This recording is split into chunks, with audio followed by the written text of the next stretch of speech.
Okay, so this is our first week of Portfolio Project 3. And this is going to be a continuation of the process that you started back in Portfolio Project 1 when you selected your portfolio subject, and then in Portfolio 2 when you did the brand style guide. So continuing on that series of projects.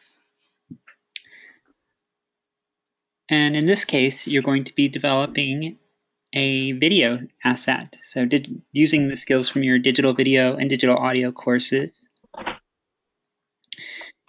And just for review, what do you remember, or hopefully you do, what is your portfolio subject that you've been working with? I've been working with my portfolio subject was more so like my personal brand, Okay. and making sure that my voice throughout is staying the same and just doing more so event planning. Okay, great. Yeah, that will work well. So this month you're going to do a video of some sort. And really, from my perspective, I just want to see your video editing capabilities. So the content that you have in your video is really up to you, and just whatever works best to support that subject that you selected. So in this case, your event planning brand. Okay. So let me back up. And I'll get into some specifics about the video in just a minute. And then this month, there's also a secondary project, and that's going to be developing a logo for your brand or your subject. And that will be using some graphic design skills to create a logo that you can then use within your project. So you can add it to the video when you get down to the final cut of that video. So that's going to be coming up. This actually isn't due until later in the course at the end of week 3, but I like to talk about it now just to get the ball rolling. So it's kind of be on the back burner, taking a back seat to your video, but don't let it slip as we go along. And this is going to use a lot of the same criteria you would see in your graphic design course or any other course. It's just needs to be your own original work. Avoid any copyrighted material, but you can use royalty-free graphics and photos and so forth. But being a logo, you want to keep it fairly simple and easily reproducible. So a lot of photos really won't work so well for a logo design. And this is reaching back to your brand style guide. Do you still have a copy of the style guide you developed in Portfolio 2? I do. Okay, great. Yeah, because you'll revisit that again and again to make use of that brand, the style, the color schemes, the typefaces, and the personality and the voice, like you mentioned. And that's true in this case. And you want it to really capture the personality of your brand. Okay, so yeah, you'll apply like your color schemes in this logo design. Okay. I was able to pull up my style guide so I can have it as reference. Okay. And I mean, you don't have to refer to it right now in this class session. Okay. This will be relatively brief, maybe half hour at most, just to get you started. But in your actual projects, you'll want to apply that style. So remember, the purpose of the style guide is for you to have a consistent brand identity, so it's recognizable. Think about a lot of the brands we use. You know them by their colors as well as their logo. So if you see, say, Coca-Cola's colors, red and white, it's recognizable without having to see the actual name of the brand. So that's the idea. If you can incorporate those into some of the design assets, like in the video, your titles, your lower third graphics, and so forth, using the colors and the typefaces to keep it consistent. Oh, and this is actually going to be added to your style guide. So it's good that you also still have that, because remember, you left that part blank, that page, the logo page, uncompleted back in Portfolio 2. Now you're going to add this final piece. Okay. So when you design your logo, you'll plug that in and you'll give some instructions as if you were communicating to your design team how you use that logo to, as far as restrictions on reproducing it, modifying it, any changes of color, and also include any variations. Sometimes you'll see brands that have their official logo and then they'll have a smaller, more simplified version, maybe without the text. It's just the symbols and so forth for use in situations when space is very limited and it needs to be small but still recognizable. So you can include that here. A story I tell sometimes with this is a lot of companies have a lot of restrictions on how you can use the logo, the company logo. Full Sail does. I think we found that out with the recent Hall of Fame stuff. They were, they kind of frowned on some of the logo usage that we were doing, and that happens. And I actually encountered this when I worked for Lockheed Martin years ago. I was managing one of their training websites and created a little logo that had a little design that had the Lockheed Martin star zooming around the Earth like a satellite, and got in a little bit of trouble for that because that's not allowed under the style guide. So that's the kind of things that you would note here. Imagine you are the boss of this company and you're setting the rules. So that's kind of the scope of the logo design, and it's very much a secondary project, but still a significant project for what we're doing. Our main focus is going to be your video project. And this is going to be done in stages, kind of like how you did the style guide. But rather than doing pieces at a time, you'll do drafts or cuts of your video. So it'll progressively get better as you refine it. Starting off, all you have to do is come up with an idea for the brainstorming activity. And like I was saying, the content of your video is really up to you. You have a lot of creative control over this. I just want to see that you have competence with the editing software, that you can put together a cohesive and coherent message using digital video. The nature of the video really will be determined in part by your subject, what's appropriate to your subject, and what you hope to achieve with this, with the video. Probably the most common one I see is commercials, the promotional video. And that's very viable. I mean, that's a pretty practical use of this project. And if it's something that's more of a social concern or a public issue, then then that becomes a public service announcement. Raising awareness about a cause or so forth. Transmedia, viral marketing, viral videos, and so forth. You can make these as humorous as you'd like. Some of my students are more oriented towards journalism, and so you can certainly do news reports and documentaries and investigative journalism type pieces. Music videos, I've seen one or two. Those are really challenging, to say the least, though. Or if you want to. Is there a limit on the time? Is it like 3 minutes or? Oh, that's a good question, because I actually don't set a time requirement. And the reason being, every different video will have different needs as far as time goes. If you can think of typical TV commercials are 15 to 30 seconds, right? And then some YouTube videos, viral videos, might run 5 minutes or so. If you're doing a documentary, you probably need more time than that. So it's really depends on the project that you're doing. Whatever you need to do to make that a successful project in achieving its goals. What do you have anything in mind, like a particular project in mind that you might do?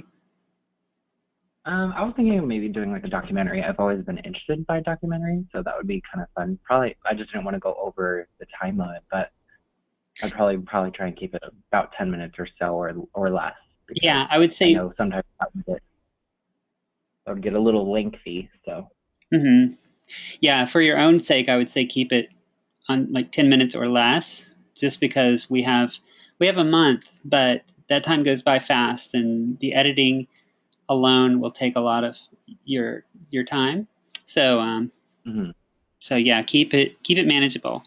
Um, I'm perfectly happy to watch a short documentary, but it, it's more of a concern of what you have time to put together.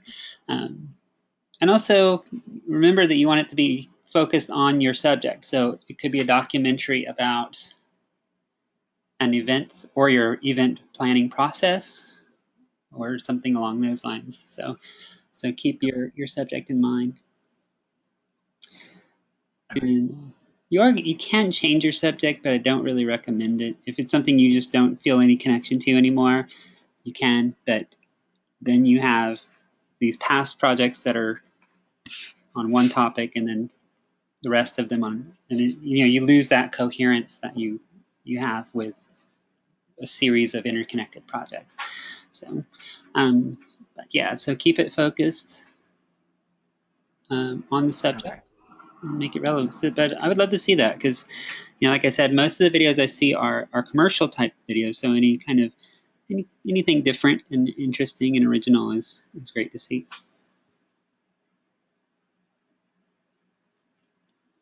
And that's what this brainstorming activity this week is about, is just telling me what you have in mind. And in part, that is so I can verify that it's doable, that it's relevant to your subject, and that it meets the needs.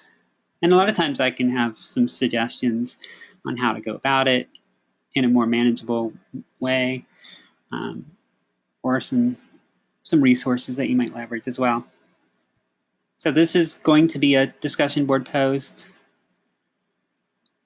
describing the nature of the video you have in mind. So like the documentary that you have in mind, and giving an Okay. estimate of the runtime. So you've really kind of already come up with the answers to these, and you'll just have to put it into written form, and then Okay. describe the content of the video. So that's the part where we'll take some brainstorming, is coming up with an idea of what you want to include, and what kind of footage do you need.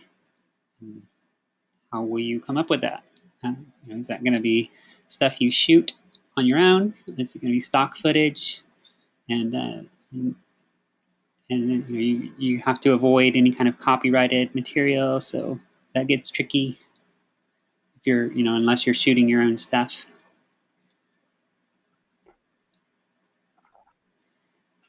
Okay.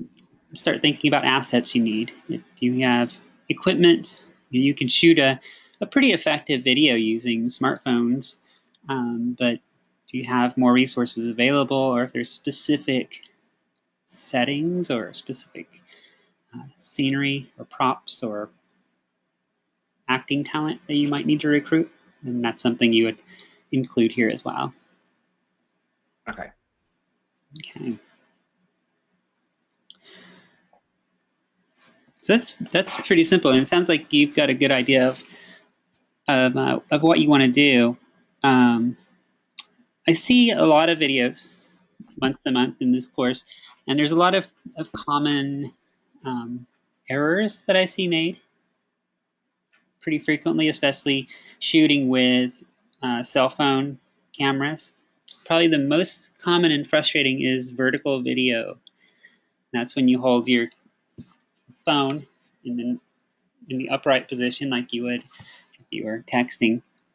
But what that results in is the vertical formatted video that doesn't fit the standard what we would see if we were watching TV or a movie or a YouTube video. So you want to really make use of all that screen real estate and just turn that camera sideways, horizontally.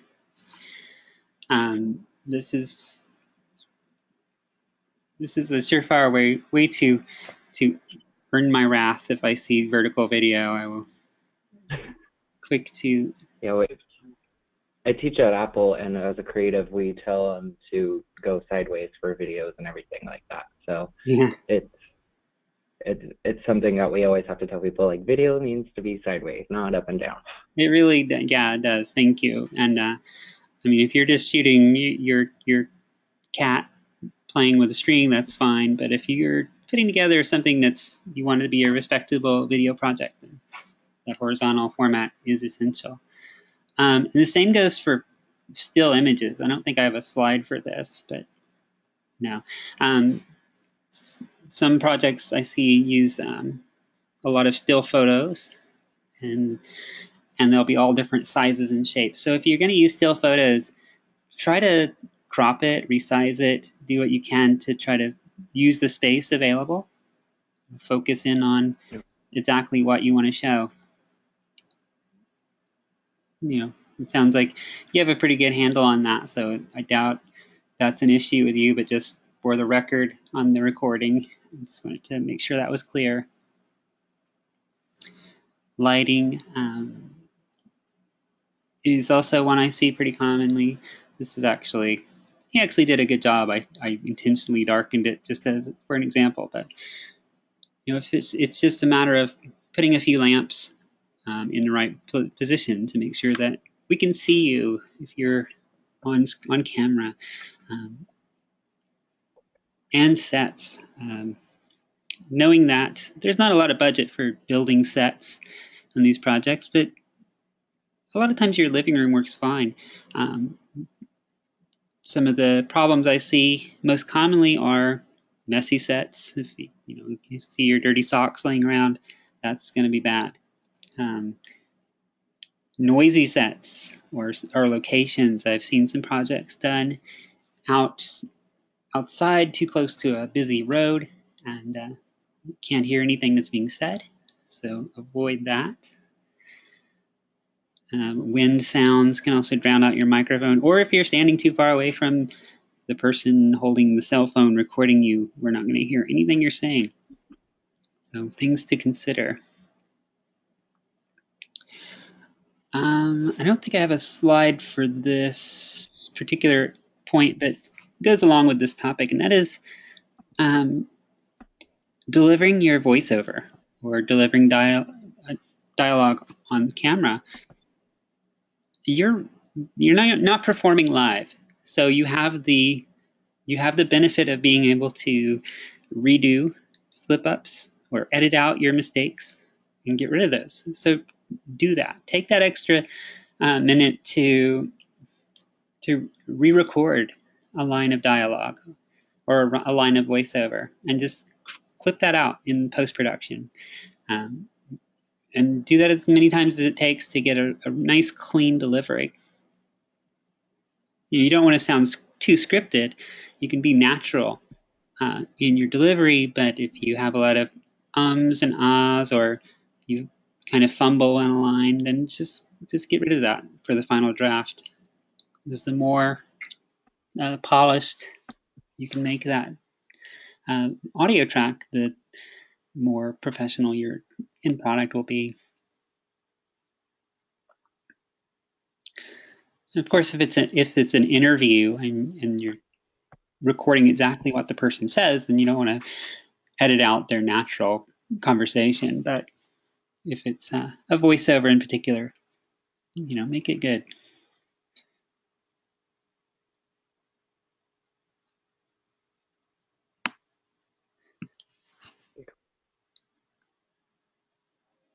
I see quite a few interviews where sometimes it's just the presenter on screen delivering content. I'm not sure if this is covered in your digital video course in particular, but something to keep in mind is giving your speaker space, letting them, giving them a room to talk into. If you have an example like the one on the right here, where the edge of the video is right up against the direction that they're looking, it gives us a psychological impression to the viewer that they're very crowded, that they're just talking to a wall, essentially. Whereas if you give more space for them to talk into, it feels more comfortable, it feels more natural to the viewer. So it's really very much a psychological effect, but it's something that you want to do. And then adjust that if you go back and forth with the camera to an interviewer and an interviewee, give them each that space. Yeah, here's that is covered in our video class, that we want to make sure that we're having somebody talking into the frame and not out of the frame. Yes. Sometimes you can play with that intentionally to give a particular impression, but yeah, for the most part, give them space to talk into the frame. That's good. I'm glad that's covered. And just kind of review some of those ideas.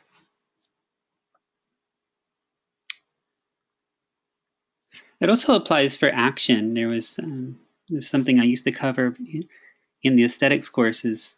If you have an image of somebody, say, swinging a golf club, you would also give them that frame, that space in the frame for that to take place within, so that it just gives your viewers a more natural feel.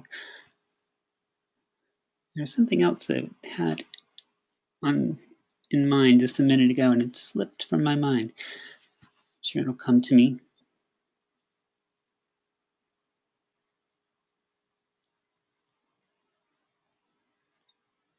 Oh, that's right. For interviews, you can do a pretty effective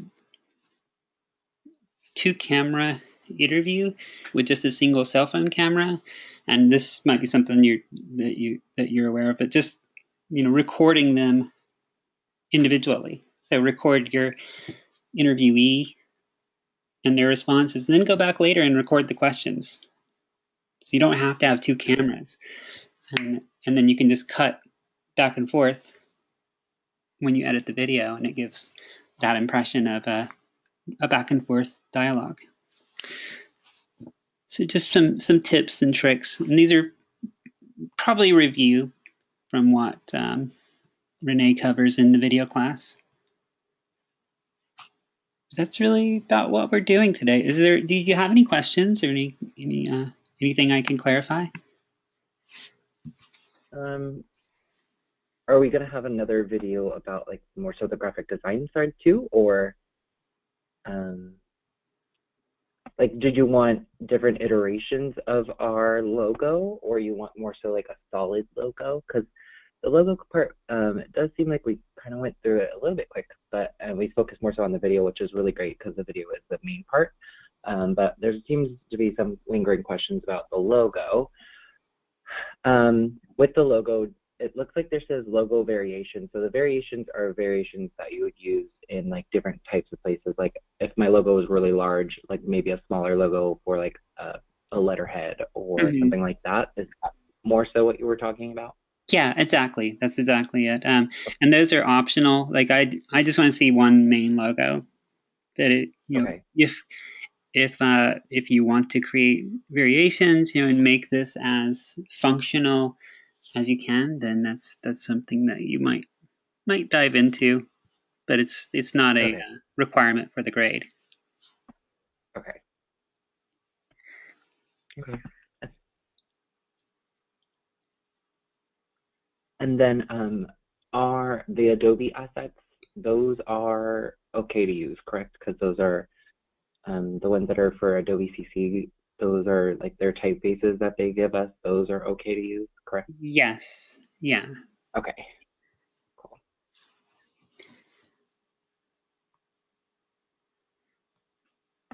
Okay, I think I'm good. Okay, excellent.